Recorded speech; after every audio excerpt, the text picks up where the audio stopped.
Bencana erupsi Gunung Merapi di Sumatera Barat pada minggu lalu telah mengakibatkan 23 dari 75 pendaki yang terdaftar dalam sistem reservasi BKSDA Sumbar meninggal dunia.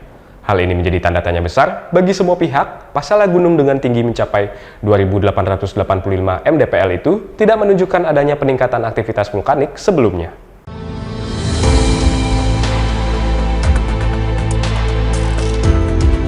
Candu Marapi. Ungkapan itu identik diucapkan oleh mereka yang terpesona dengan keindahan atau rindu dengan suasana alam kalau menaklukkan pendakian Gunung Merapi di Sumatera Barat. Gunung yang terletak di antara Kabupaten Agam dan Tanah Datar itu tidak hanya menawarkan pemandangan bak negeri di atas awan, namun jalur pendakiannya menjadi yang paling ramah, bahkan bagi si pendaki pemula.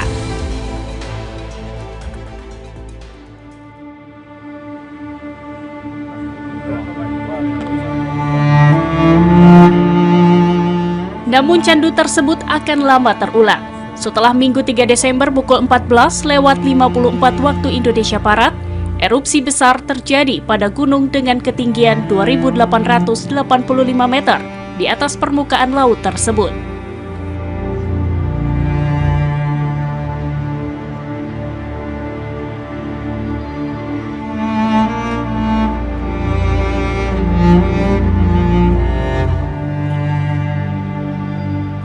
Pelaksana tugas Kepala Badan Geologi Muhammad Wahid di Bukit Tinggi Selasa 5 Desember mengatakan, naiknya status Gunung Merapi dari level 1 normal ke level 2 waspada telah terjadi sejak tahun 2011.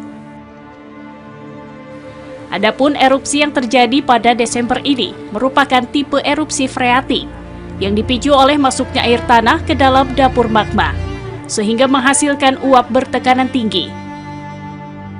Uap air itulah yang terakumulasi sehingga memicu erupsi dengan suara dentuman seperti pada tanggal 3 Desember tersebut.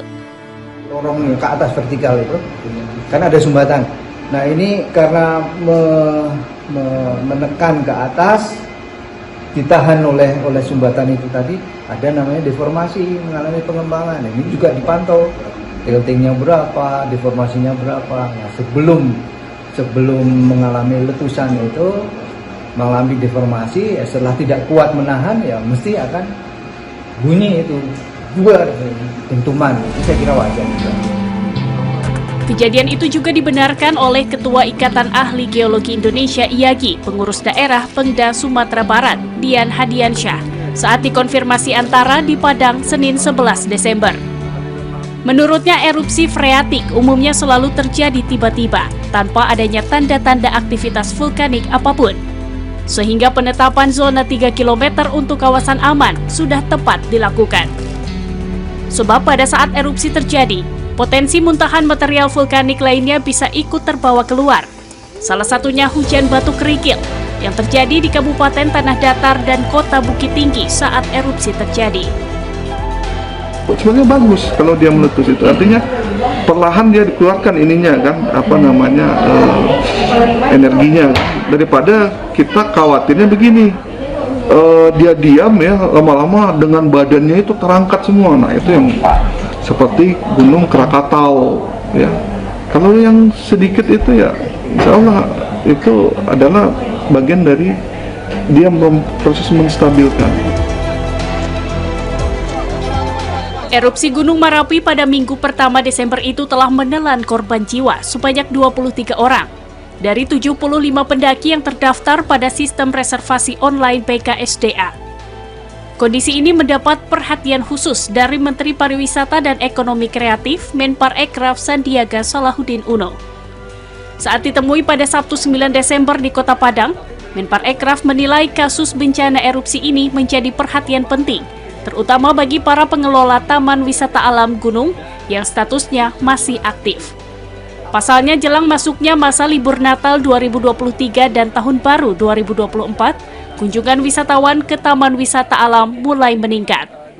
Kami sudah langsung memberikan surat edaran kepada seluruh dinas provinsi, kabupaten, kota di wilayah Nusantara untuk memastikan kegiatan berwisata aman, nyaman, dan menyenangkan, khususnya pada edisi Nataru 2023-2024 ini.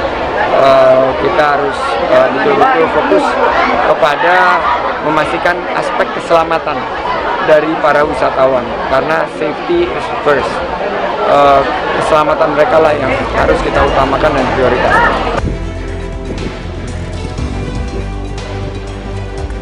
Bencana erupsi Marapi ini sekaligus menegaskan kepada masyarakat akan pentingnya memahami karakteristik gunung yang akan didaki, serta pentingnya mematuhi segala aturan yang telah dikeluarkan oleh para pemangku kepentingan.